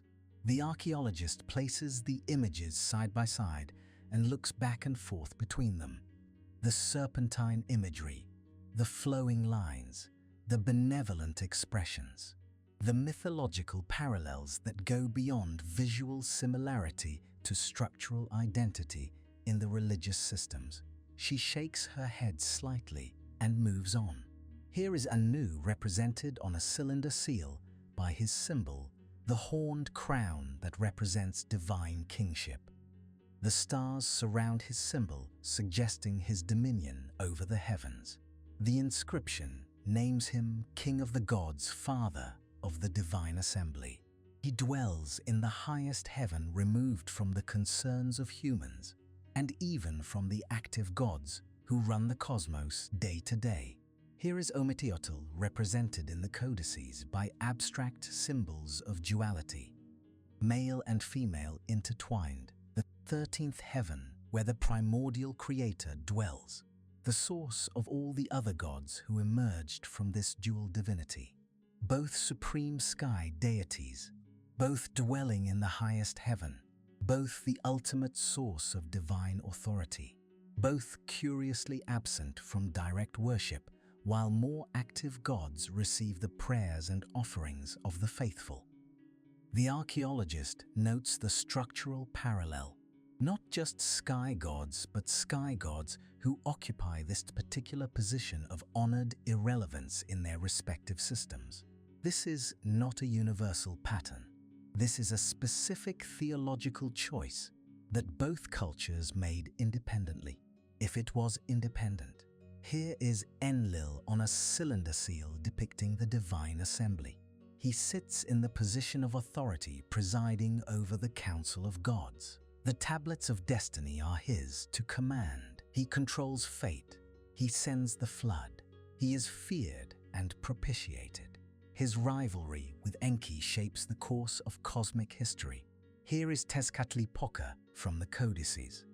His obsidian mirror reflects hidden truths. His jaguar imagery suggests nocturnal power. He controls the destiny of kings and commoners alike. His eternal rivalry with Quetzalcoatl drives the ages of the world, both active wielders of cosmic power, while the theoretical supreme god remains distant, both controllers of fate and destiny, both feared as much as worshipped, both locked in rivalry with the wisdom deity. The archaeologist pauses on this comparison longest. The structural position is so similar. The storm god who actually rules while the sky god watches from above. The fate controller who opposes the civilizing wisdom deity. This is not a universal religious pattern. Many cultures organize their pantheons differently. But here, in two cultures separated by every conceivable barrier, the same organization appears. Here is Shamash on a famous seal showing him rising between two mountains at dawn. Rays stream from his shoulders, reaching out in all directions. His face is a disk of radiant power. He is the all-seeing judge who observes everything under his light. The king Hammurabi receives laws from his hand. Here is Tonatiuh at the center of the sunstone. Rays extend from his face, reaching toward the edge of the great circular calendar. His tongue protrudes, demanding sacrifice. He sees all and judges all. Warriors become his companions in the sky, both sun gods depicted with emanating rays, both associated with justice and judgment, both shown with disc-like faces, both placed at the center of cosmic imagery representing the order of the universe. The visual parallel is striking enough that it has attracted comment from scholars for over a century. The convention of showing rays extending from behind or around the sun deity is a choice. It is not the only way to represent a sun god. But both cultures made the same choice. Here is Inanna on a seal that shows her 8-pointed star, the Star of Venus. She is adorned with jewelry and weapons, goddess of love and war. She descends to the underworld and rises again. Here is Xochiquetzal, surrounded by flowers and precious birds, goddess of beauty and love. Here too is the connection to Venus, the bright star that rises before the sun. Both goddesses of beauty and love, both associated with the planet Venus, both representing the power of desire and attraction that brings beings together. The archaeologist arranges all 10 images in 5 pairs: Enki beside Quetzalcoatl, Anu beside Ometeotl, Enlil beside Tezcatlipoca, Shamash beside Tonatiuh, Inanna beside Xochi Quetzal. 5 parallel pairs, 5 sets of matching functions and attributes, and in several cases matching visual conventions. She sits back in her chair and stares at the arrangement for a long time. The question that these parallels raise is not new. Scholars have been noticing and debating similarities between Old World and New World civilizations since the 16th century, when the Spanish first encountered the cultures of Mesoamerica. Some early observers thought the native peoples must be descendants of the lost tribes of Israel. Others imagined Atlantean survivors, or Phoenician explorers, or Egyptian colonists. The diffusionist hypothesis has taken many forms over the centuries, and most of them have been decisively refuted. There is no genetic evidence linking Mesoamerican peoples to the Middle East. The genetic data clearly shows that Native American populations descended from Asian migrants who crossed the Bering Land Bridge during the last ice age. The languages share no common roots. Sumerian is a language isolate unrelated to any known language family. Nahuatl belongs to the Uto-Aztecan family, whose roots lie in northwestern Mexico and the American Southwest. The writing systems developed along completely different principles. Cuneiform is a syllabic script representing sounds. The Aztec writing system is a combination of pictographs and ideographs representing objects and ideas. There are no Sumerian artifacts in Mexican soil, no Mesoamerican goods in Mesopotamian ruins, no evidence whatsoever of any physical contact between these civilizations. The Atlantic Ocean was an absolute barrier. No ancient ship could have crossed it. The ocean currents and the prevailing winds make east to west crossing particularly difficult. Even the Vikings, who briefly reached North America around 1000 of the Common Era, left no lasting cultural impact. They came and left and were forgotten, and the two hemispheres continued their separate development for another 5 centuries until Columbus. So diffusionism, in its crude form, appears to be ruled out. But this still leaves us with the parallels. This still leaves us with 5 divine figures serving the same functions depicted in similar ways, worshipped by cultures that could not have influenced each other. How do we explain what we see? The mainstream academic explanation is convergent evolution. Human beings facing similar challenges and having similar needs develop similar solutions. The pyramid shape appears on both sides of the Atlantic, not because one influenced the other, but because a pyramid is simply the most stable way to build a tall structure with the materials and techniques available to ancient peoples. A pyramid has a broad base and narrows as it rises, distributing weight efficiently and resisting the forces that would topple a vertical tower. Any culture that wants to build tall, monumental buildings without steel or modern engineering will likely arrive at the pyramid form. Writing was invented independently in Mesopotamia and Mesoamerica and China because writing is a natural solution to the problem of record keeping. Once a society becomes complex enough to need permanent records, the invention of some form of writing becomes almost inevitable. The specific forms differ greatly, but the basic concept emerges independently wherever complexity demands it. Sun worship appears everywhere because the sun is universally important to agricultural peoples. The sun determines the growing season. The sun provides warmth and light. The sun rising each day is the most reliable phenomenon in human experience. Of course, people worship the sun. Of course, they imagine a sun god. Sky fathers emerge in many cultures because the sky is universal. The sky is above us, the source of rain and light, and the home of the stars. Imagining a divine being associated with the sky is a natural step in religious thinking. Wisdom associated with serpents might seem more arbitrary, but even this has potential explanations. Serpents are mysterious creatures that live in holes in the ground close to underground waters. They shed their skins and seem to be reborn. They move in flowing curves that suggest both water and the sinuous path of hidden knowledge. Multiple cultures might independently associate serpents with wisdom and with water and with the mysteries of death and rebirth. Goddesses of love associated with Venus also has a logic. Venus is the brightest object in the night sky after the moon.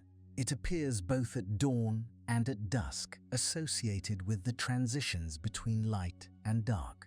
In many cultures, these liminal times are associated with love and romance. The connection between the beautiful bright star and the goddess of beauty could arise independently wherever people observe the sky and tell stories about what they see. This is the standard model, and it has the virtue of parsimony. It requires no exotic mechanisms. It requires no lost ships or forgotten voyages. It simply requires human beings to be human everywhere. Similar minds facing similar challenges will develop similar solutions. And there is substantial evidence that human minds do share deep structures. Studies of mythology from around the world reveal recurring patterns. The hero journey that Joseph Campbell identified appears in cultures that had no contact with each other.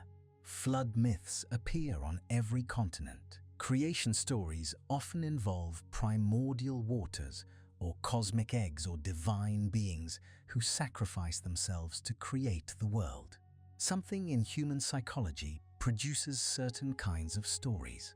The mainstream view holds that what we are seeing in the Sumerian and Aztec parallels is nothing more than this universal tendency writ large.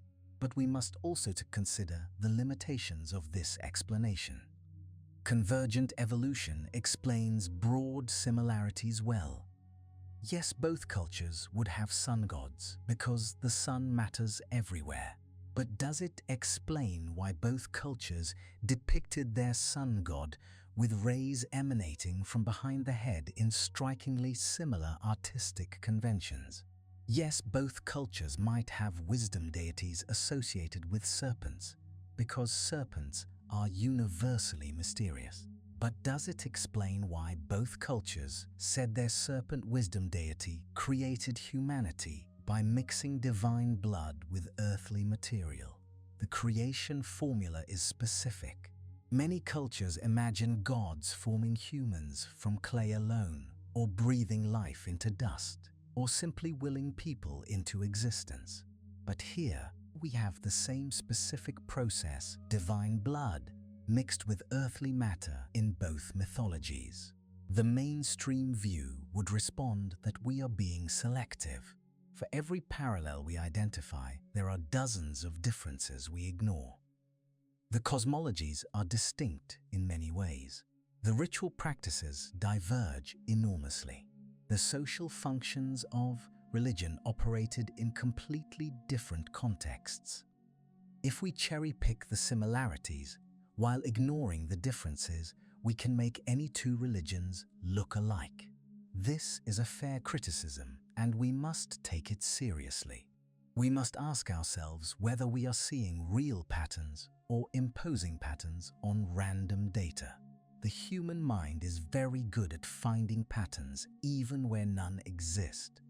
We see faces in clouds and conspiracies in coincidences and meaningful connections between unrelated events. This tendency serves us well in many contexts, but it can mislead us when we study the past. The mainstream view deserves respect. It represents the consensus of professional scholars who have spent careers studying these civilizations. It is based on careful examination of evidence and rigorous methodology, and it may well be correct. The parallels we observe may be nothing more than the inevitable result of human beings being human. But the question remains open. At what point does specificity exceed what convergent evolution can explain? How many specific parallels would we need before we concluded that something else must be at work? Mainstream scholarship does not have a clear answer to this question because the question itself is difficult to formalize.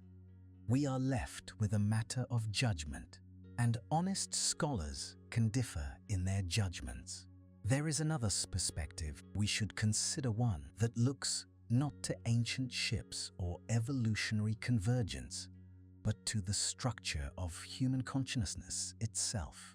Carl Jung, the Swiss psychologist, proposed that beneath our individual conscious minds lies a deeper layer of consciousness shared by all humanity. He called this the collective unconscious. Within this collective unconscious are patterns he called archetypes: the hero, the mother, the wise old man, the trickster, the shadow, the anima and animus. These archetypes are not learned, they are inherited. They are part of what it means to have a human brain, and they emerge in the myths and dreams of all peoples because they reflect universal structures of the psyche. The Jungian interpretation of our parallels would go something like this. When the Sumerians imagined a wise serpent god who created humanity, they were not inventing from scratch. They were expressing an archetype that exists in all human minds. The serpent as a symbol of wisdom and transformation, the creator deity who sacrifices divine essence to bring forth life, the civilizing teacher who lifts humanity from ignorance. These are not Sumerian ideas, they are human ideas. And when the Aztecs imagined Quetzalcoatl, they were drawing from the same archetypal well. They were expressing the same deep structures of consciousness, using different cultural languages, but saying essentially the same thing. This interpretation has much to recommend it. It explains how similarities could arise without contact. It is grounded in psychological theory that has influenced thinkers for a century. It makes humanity deeply connected, not through ships and trade routes, but through the very structure of our minds. Joseph Campbell built on Jung's work to identify what he called the monomyth or hero journey, a pattern that appears in myths from every culture. The hero receives a call to adventure. The hero crosses a threshold into the unknown. The hero faces trials and temptations. The hero experiences death and rebirth. The hero returns transformed, bearing gifts for the community. This pattern appears in the story of Gilgamesh and in the myths of Quetzalcoatl and in countless other narratives from around the world. Something in the human mind produces this story because something in the human mind needs this story. If the hero journey is an archetype, then perhaps the 5 divine figures we have identified are also archetypes. The wise creator who teaches humanity, the distant sky father, the fearsome controller of fate, the radiant all-seeing sun, the beautiful goddess of love. These might be universal templates that all human religions express in their own ways. The Sumerian versions and the Aztec versions would then be local expressions of universal patterns. But we must also consider the limitations of this interpretation. Archetypes are powerful explanatory tools, but they may be too powerful. They can explain anything. If every similarity is attributed to archetypes, then the concept becomes unfalsifiable. What evidence could possibly contradict it? Any similarity proves the existence of archetypes. Any difference is explained by local variation in archetypal expression.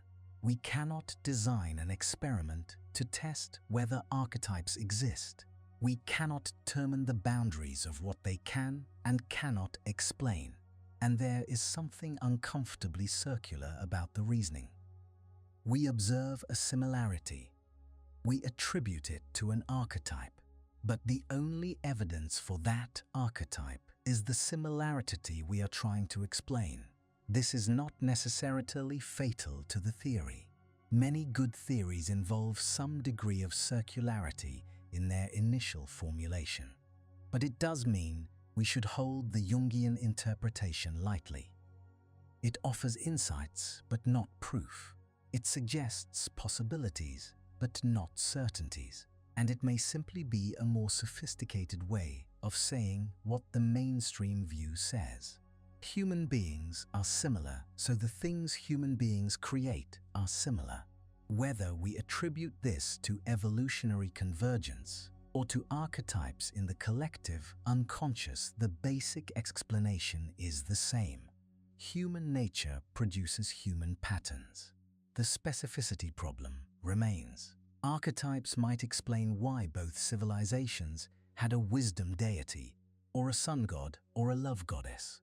These are broad categories that might emerge from universal human psychology. But can archetypes explain why both cultures depicted their sun god with rays emanating from behind the head? Can they explain why both cultures said their wisdom deity created humanity by mixing divine blood with earthly material?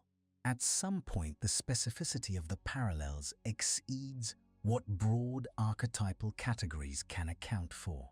Unless we are willing to posit archetypes of arbitrary specificity, which would make the concept meaningless. The Jungian interpretation deserves consideration, but it does not resolve the mystery. It simply relocates it. Instead of asking how did these ideas travel across space, we ask how did these ideas emerge from the same psychological source. The question is different, but the mystery remains. We should briefly address another hypothesis that has captured enormous popular attention. The ancient astronaut theory proposes that extraterrestrial visitors came to Earth in ancient times and made contact with multiple human civilizations.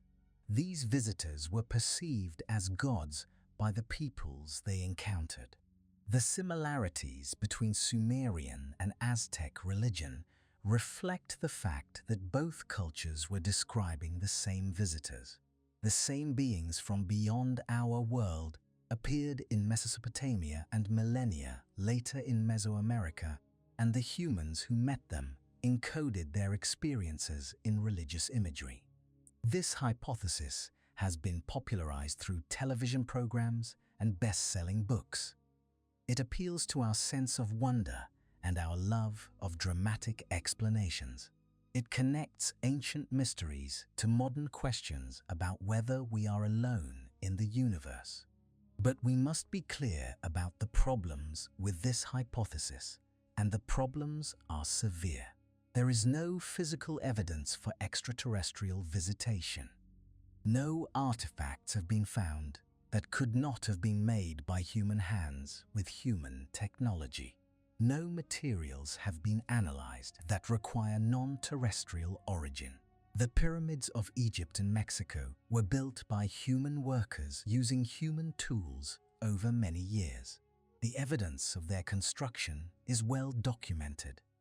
The ancient astronaut hypothesis often relies on misrepresentations of archaeological facts. Images are taken out of context and interpreted as depicting spacecraft when they clearly depict something else to anyone familiar with the culture that produced them. Gaps in our knowledge are treated as proof of alien presence when they simply reflect the incompleteness of the archaeological record. The scientific community has unanimously rejected this hypothesis, not because scientists are closed-minded, but because there is nothing to support it. And the hypothesis requires extraordinary claims without extraordinary evidence. Before we invoke extraterrestrial visitors, we would need to establish that such visitors exist, that interstellar travel is possible at the scales implied, that intelligent beings elsewhere in the universe would have reason to visit Earth, that they would interact with humans in the ways the hypothesis describes. Each of these assumptions is unproven, and together they create an explanatory framework that demands far more evidence than any alternative. I mention this hypothesis because it is culturally relevant and because many people have encountered it. But I cannot present it as a serious, scholarly position. It is speculation without foundation.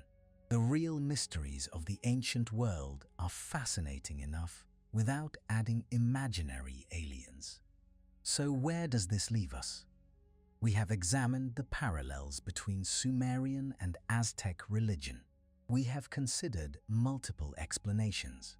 Diffusionism, which lacks physical evidence, convergent evolution, which may not account for the specificity of what we observe, Jungian archetypes, which may explain too much to be useful, ancient astronauts, which belong to fiction rather than scholarship.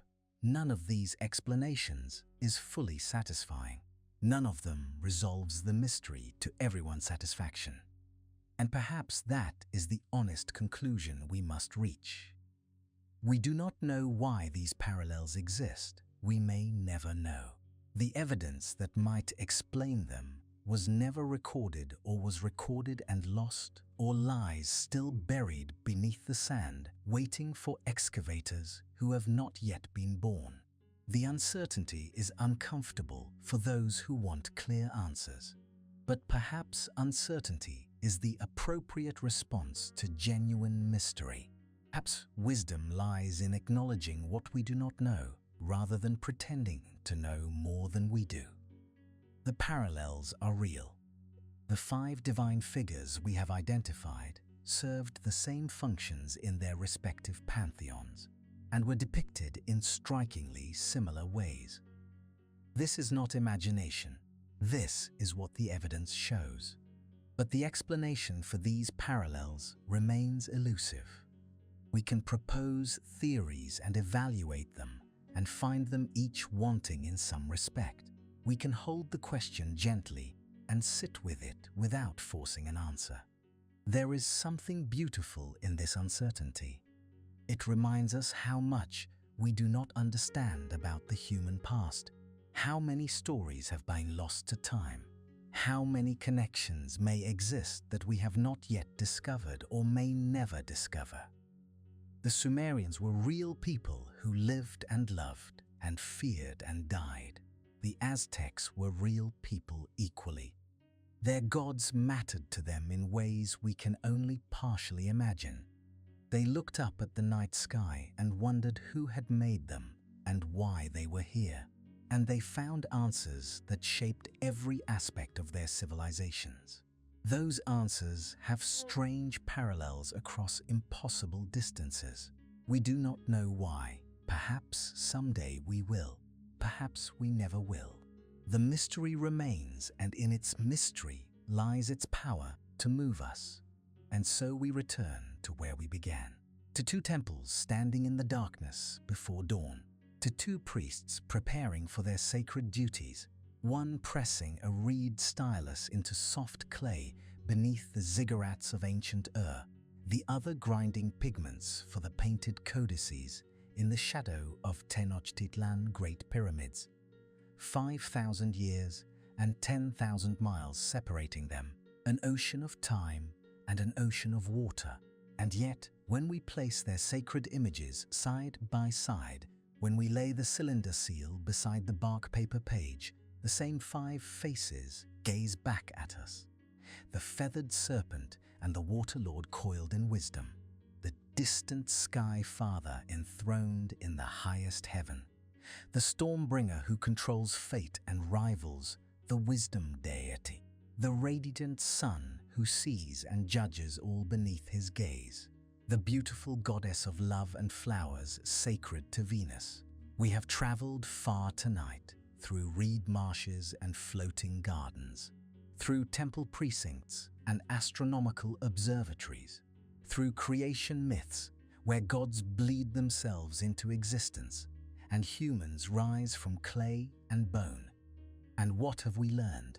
We have learned that two remarkable civilizations, separated by every conceivable barrier that time and space could erect, developed pantheons of gods with striking and specific parallels.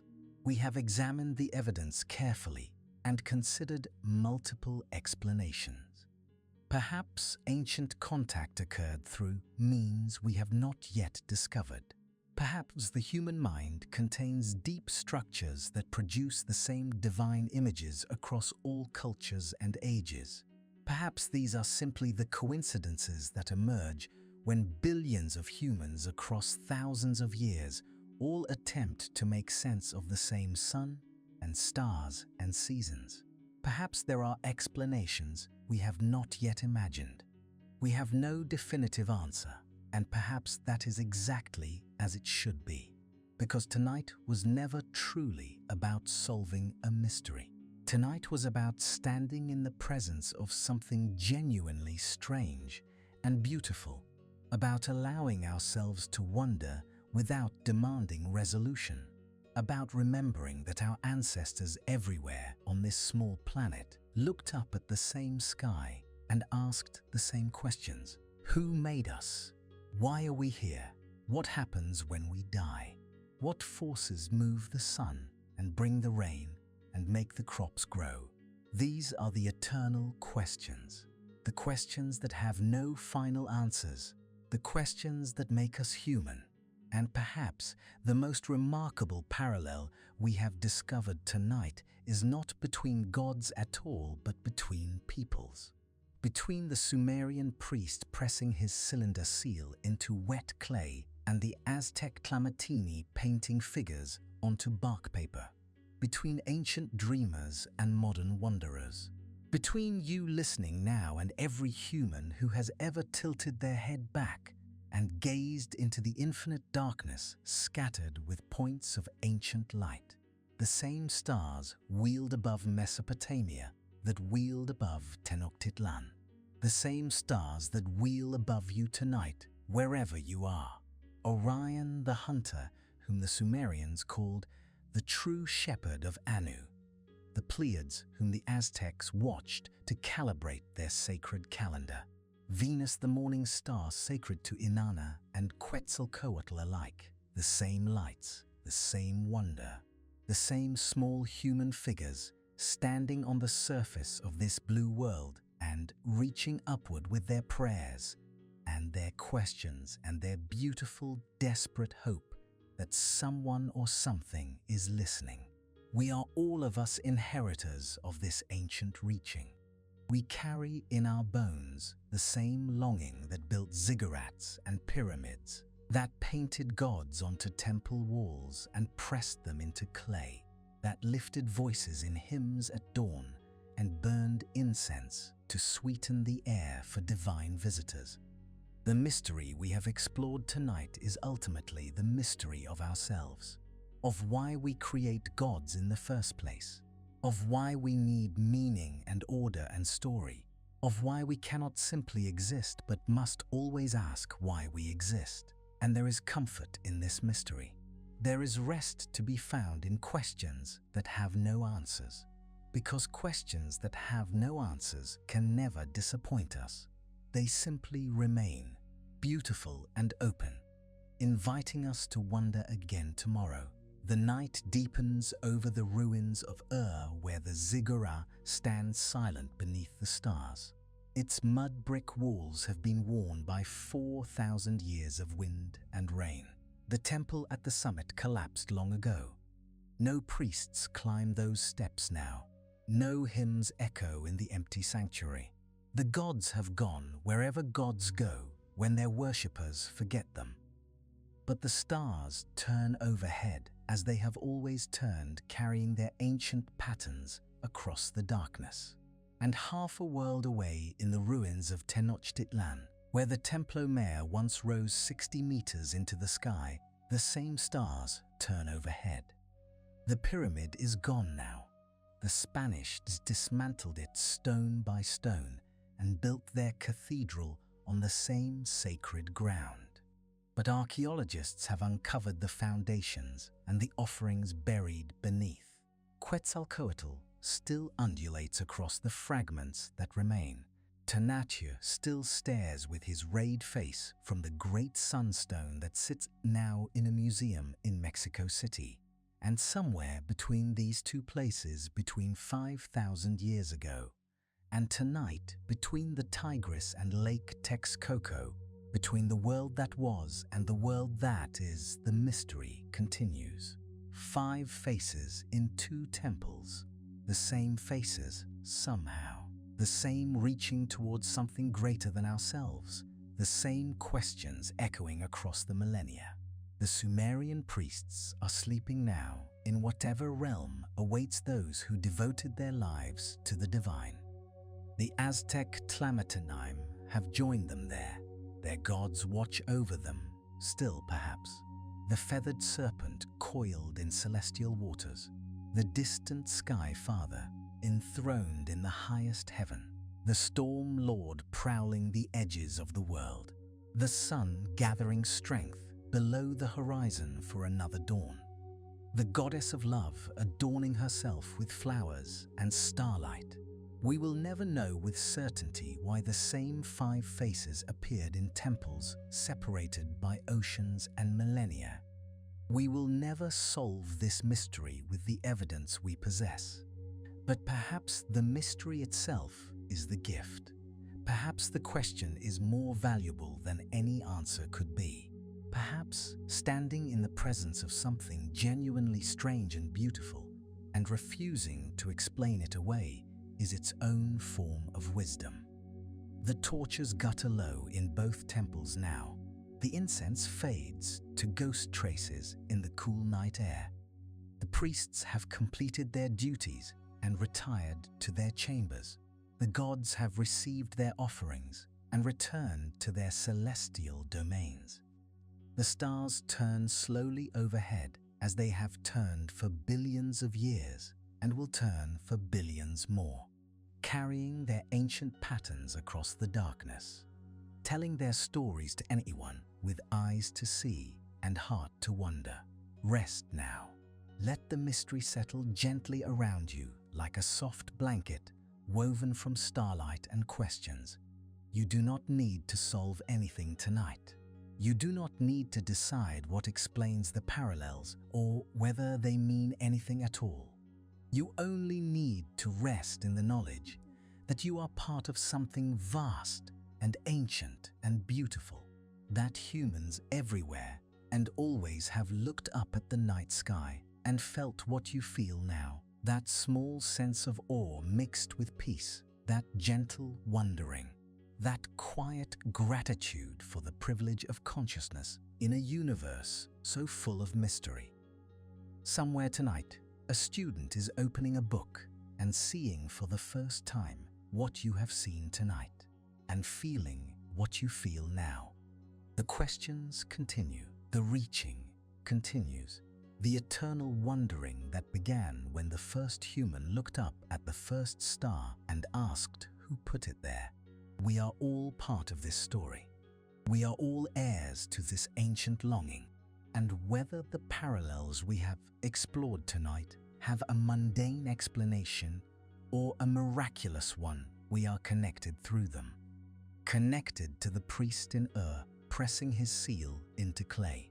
Connected to the Tlamatini in Tenochtitlan grinding his pigments.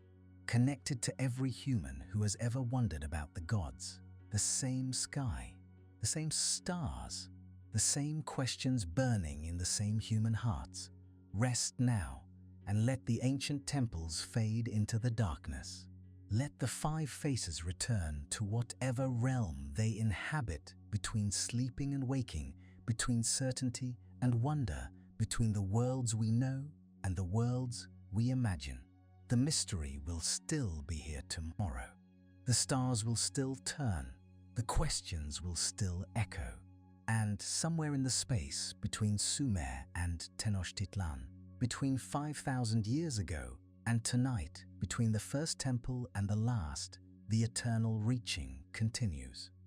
As it always has, as it always will. Good night.